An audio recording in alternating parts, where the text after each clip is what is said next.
sais pas si c'est assez gros, si vous le voyez bien, là, mais tous les petits points, là, c'est les manifestations étudiantes qui se déroulent présentement aux États-Unis. Parle-nous du contexte de tout ça, Christian. Écoute, ça a commencé la semaine dernière, il y avait 3 universités.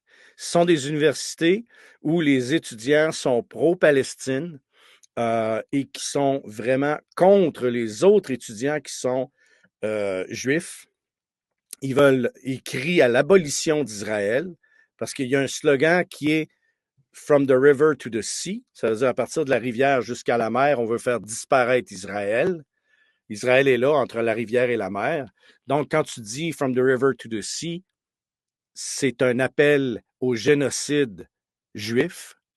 D'ailleurs, le 7 octobre, c'était un début, si tu veux, de génocide envers les Juifs. Et depuis le 7 octobre, c'est là que, bon, on le sait que c'est là que ça a pogné comme faux, puis que, écoute, même l'Iran s'en est mêlé. On a attaqué l'ambassade iranienne. Heureusement, on a réussi à mettre la cocotte là-dessus, ça ne sautera pas encore. Mais là, ça se transporte ici aux États-Unis.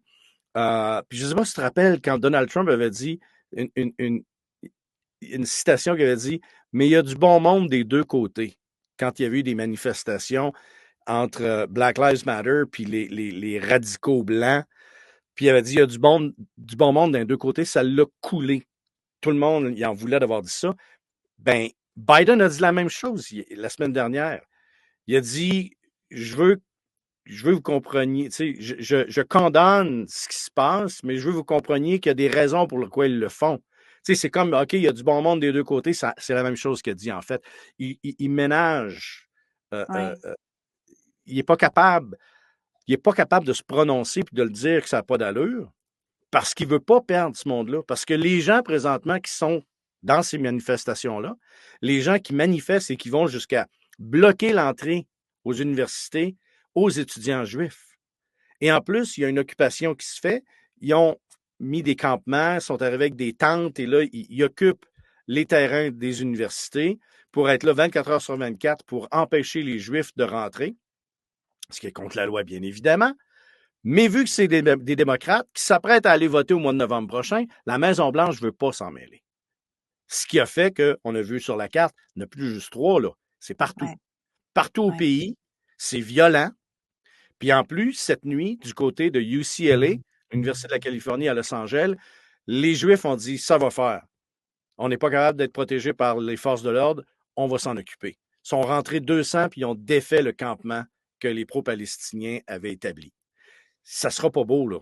Si on ne remet pas de l'ordre là-dedans, si la police ne s'en mêle pas, si la Maison-Blanche continue à ne pas vouloir s'en occuper, à s'en laver les mains, ça ne sera pas beau, là, ce qui se passe dans les États-Unis, dans les universités américaines. Et en plus, les high schools ont commencé, les étudiants plus jeunes maintenant. Et un fait à remarquer là-dedans, c'est que du jour au lendemain, il y en a des centaines qui ont la même nappe que les Palestiniens ont sur la tête depuis Yasser Arafat, là, tu t'en rappelles? Oui, très bien. Ils viennent de où? Ils viennent de où? C'est des organisations sans but lucratif financées par George Soros qui sont derrière ces manifestations-là.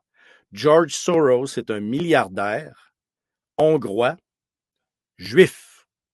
C'est un juif.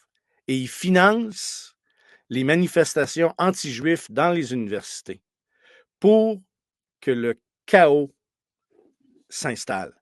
Tout ce que Ça, Soros veut. c'est prouvé, ça, Christian? Oui, oui, oui, oui, oui. C'est les organisations qui sont derrière ces manifestations-là sont des organisations sans but lucratif qui sont financées par George Soros. Le même George Soros qui finance les campagnes électorales des ministres de la Justice un peu partout, comme en Californie, comme en Georgie, comme à New York, pour qu'ils arrêtent de pénaliser les criminels pour que le chaos s'installe. Le jeu de George Soros, c'est que le chaos s'installe partout aux États-Unis. Ça va lui rapporter quoi, ce chaos-là? Un gouvernement mondial? Je ne sais pas. George Soros, ça me fait penser dans L'espion Shag Me à 1000 $ ou 1 million de dollars. C'est un fou de mal. Écoute, pour vous donner la personnalité de George Soros, quand il était adolescent, les nazis entrent en Hongrie, dans le village où il vit. Il s'est trouvé une job, George Soros, Il devait avoir 12, 13 ou 14 ans dans ce temps-là. Tu sais quoi, sa job? Il indiquait aux Allemands quelle maison était habitée par des Juifs. Eh boy, OK. Et il est juif. OK. Et lorsqu'on lui a demandé, mais pourquoi vous avez fait ça? Sa réponse a été, je ne savais pas de moi, ça aurait été quelqu'un d'autre. Pas de cœur. Là, je ne sais pas si tu étais préparé à aller là, mais il a fait sa fortune comment, lui, George Soros? Hedge fund. Un peu comme Maddow avait fait, mais légal. Eh, Il a fait beaucoup OK. d'argent. Il est multimilliardaire, puis à gérer des fonds comme ça. C'est un homme brillant. Il l'a prouvé. Il est capable de faire beaucoup d'argent dans les hedge funds, mais il a une pensée totalement contraire à ce que, je dirais, la morale, disons, pour la bonne continuité. OK. Écoute, il est prêt à tout détruire.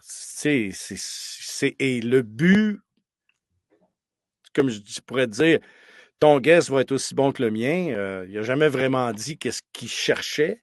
Il n'a jamais vraiment dit c'était quoi le but ultime dans tout ça. Oui, on a, attends un petit peu, là, c'est ici, c'est Soros, c'est le plus grand donateur des démocrates, Oui, effectivement. semble-t-il. Puis Donc, comme je dis, pas juste au parti, il vise des personnalités qui auront des postes clés comme ministre de la Justice en Californie, ministre de la Justice en donc, Georgie. si tu dis que c'est lui qui finance des organismes à but non lucratif pour aller manifester contre les Juifs et qu'il est un des plus grands donateurs du Parti démocrate, ça veut dire que ça expliquerait pourquoi les démocrates, entre autres, ne font rien pour garder tout cet argent-là venant de Soros. Hey, c'est ça, c'est ça de la politique quand on s'arrête à ça, hein? C'est effrayant. Ouais, c'est C'est effrayant. capoté. Il faut se rappeler que Donald Trump, quand on lui a demandé, avez-vous des visées un jour, quand il était dans la trentaine, fin trentaine, début quarantaine, quelque chose comme ça, avez-vous des visées un jour à devenir président des États-Unis? Puis Donald Trump avait dit, non, j'aimerais mieux ne pas être président des États-Unis, mais si un jour je suis obligé de me présenter parce que j'aime mon pays puis que j'aimerais pas de la façon ou la direction dans laquelle mon pays s'en va, oui, je vais me présenter, mais pour remettre mon pays sur les rails. C'est ça que Donald Trump avait dit. Il ne recherchait pas la gloire, il l'avait. Il ne recherchait pas l'argent, il l'avait. Il veut redonner aux Américains pour pouvoir remettre le pays sur ses rails. Mais, tu sais, il y a bien des gens qui croient pas à ça, là, mais c'est leur droit. Ouais. Mais c'est le message que Donald Trump avait dit quand on lui a demandé s'il voulait être président un jour. Moi, je veux repartager l'écran, tu sais, pour voir l'ampleur. Tu sais, quand on dit qu'une image là, vaut 1000 mots, là, c'est assez impressionnant de voir là, toutes les manifestations qu'il y a un peu partout à travers les États-Unis. Puis si les démocrates avaient agi immédiatement, on n'en serait pas là aujourd'hui, là. Aucunement. Puis, les points rouges de la Floride, tu peux les enlever aujourd'hui, là. Parce que notre gouverneur, hier, encore là, c'est une game politique, tu vas me dire, mais il a dit, chez nous, c'est l'ordre et la loi. Ce qui se passe dans les universités ailleurs, ça ne se passera pas chez nous. Et il fait rentrer les policiers, il fait démanteler tout ça, puis il a dit, c'est pas une garderie, les universités. Si vous ne respectez pas les règles, out. On vous renvoie tout simplement. Puis ça coûte cher à l'université, je peux te le dire. Oui, oui, oui, oui. Et il a dit aussi, vous allez le voir à l'automne, j'invite les Juifs à venir à l'université en Floride parce que chez nous, vous allez être respectés et protégés. Et d'ailleurs, ça m'amène à faire une petite parenthèse parce qu'on a des amis qui restent en Georgie, que leur fille a commencé l'université l'année dernière, puis ils trouvaient que c'était cher à l'université. C'est très cher. Si tu vas dans un autre État, c'est encore plus cher. Donc, tu as des rabais, un peu comme à Disney, si tu es floridien, Ah, tu OK, payes moins cher. OK, Tu OK. comprends? Oui, oui. Donc, au niveau des universités, c'est la même chose. Si tu es résident de la Floride, puis tu vas dans une université de la Floride, tu as un prix spécial pour toi. Eux, ils sont en Georgie. Leur fille voulait venir ici en Floride à UF, l'Université de la Floride qui est à Gainesville, qui est très connue pour ses équipes sportives qui s'appellent les Gators et que les chimistes ont créé pour les Gators le Gatorade. Ah, OK, ça vient de là. OK, je savais Ça pas que vient de ça venait l'université. de là. Oui, l'Université de la Floride. OK. Donc, leur fille voulait aller là. Et Dieu merci, le républicain gouverneur de la Floride a passé une loi disant, écoutez, si vos grands-parents vivent ici, vous avez le même rabais. Ils sont OK. encore démocrates, par exemple, mais également, ils ont quand même profité du règlement fait par le gouverneur républicain. Et cette semaine, la madame, elle a posté, parce qu'ils sont juifs, sa fille va à l'université, elle est inquiète. Et là, elle a dit merci au gouverneur de protéger les étudiants juifs en Floride, contrairement à ce qui se passe dans les autres Ah, États au nord, OK.